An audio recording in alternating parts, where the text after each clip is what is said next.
বন্দুক দেখিয়ে ভাঙড়ের যুবককে আটকে রাখা যায়নি, যাবে না। বন্দুক দেখিয়ে ভাঙড়ের যুবকদের আটকে রাখা যায়নি, যাবে না।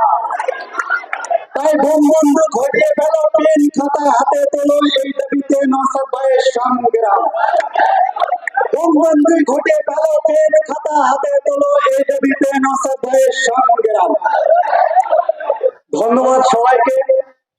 এখানে আমরা পরিচয় দেওয়ার মতন সময় নেই, সীমিত সবাই আলোচনা। বন্ধুগণ, আমরা জানি আর কয়েকটা দিন পরে আমাদের একটা নির্বাচন, যে নির্বাচনটা লোকসভা নির্বাচন। এই নির্বাচনের মাধ্যম দিয়ে ভারতবর্ষের মহিলা দেখিয়ে বসবে, ভারতবর্ষটা কাদের হাতে পরিচালনা হবে, সেই নির্বাচনে আমরা কন্টেস্ট করতে চলেছি। আমরা জানি এই যাদবপুর লোকসভায় অনেক দল তারা কন্টেস্ট করছে, কিন্তু এটাও জেনে রাখা দরকার যে আমাদের সঙ্গে সঙ্গে প্রধান যারা আমাদের বিরোধী দল তৃণমূল কংগ্রেসও কন্টেস্ট করছে।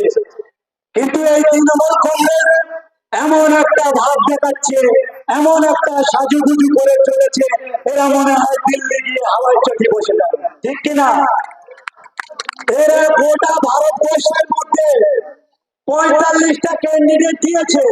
আগে জানতে হবে, এই সৌগত বাবুরা বলছে না, এই আরামুল বাবুরা বলতো না, এই শাহানি বাবুরা, শাহানি ম্যামরা বলছে না, এই শাহানি ম্যামরা যখন স্টেজে আসছেন কি বলছেন? দে দে কল তুলে দে, মাঝে হেলা করিস না। আমি অনেক চিন্তা ভাবনার মধ্যে ভাবছি যে শাহানি ম্যাডাম যেখানেই যায় তাল তোলে কেন রে? তো আমি অনেক চিন্তা ভাবনার মধ্যে দেখলাম, যখন বলছে যে হাত তুলে দে, তখন অডিয়েন্সের দিকে তাকাচ্ছে, আর যখন বলছে মাঝি হেলা করিস না, আর চোখে শওকত মোল্লার দিকে দেখছে। কেন কেন দেখছে? এই ভাঙড়ের মাঝি এখন শওকত মোল্লা, ভাঙড়ের নেতারা সব হিরো হয়ে গেছে, এদের কোনো দাবি নেই। তাই আমাদের ওই মাঝির দ্বারায় আমরা যে নির্বাচন করে কন্টেস্ট করেছি, আমরা যে পঞ্চায়েতে কন্টেস্ট করেছিলাম, এই প্রশাসনকে আমরা আজকে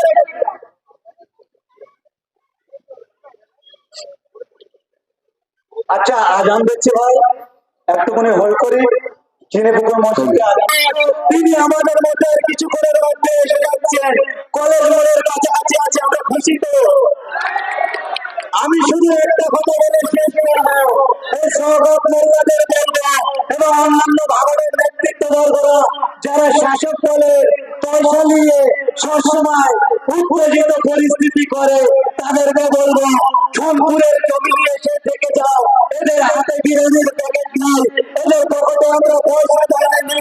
নওশাদ সিদ্দিকীর ভালোবাসায়, নওশাদ সিদ্দিকীর আদর্শিত হতে ছুটে ছুটে ছুটে ছুটে এসে তৃণমূলের চোখে চোখ রেখে তৃণমূলের বুক কাঁপিয়ে আজকে সোনপুরে হাজির হয়েছে।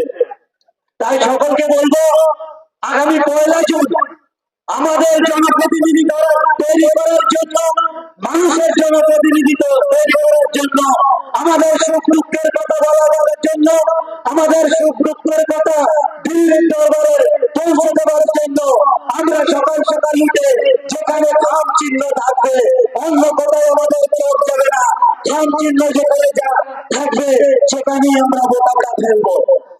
আর একটা কথা বলে শেষ করবো, আমি জানি না এখানে নির্বাচন কমিশনের কোন লোক আছে কিনা, আইডেল লোক আছে কিনা, আমি শুধু একটা কথা বলে শেষ করবো, ভাঙড়ে যে কোনো ইভিএম দেবে, আমি নির্বাচন কমিশনের আধিকারিককে বলবো খাম চিহ্নের বোতামটা একটু শক্ত রক্ত দেবে।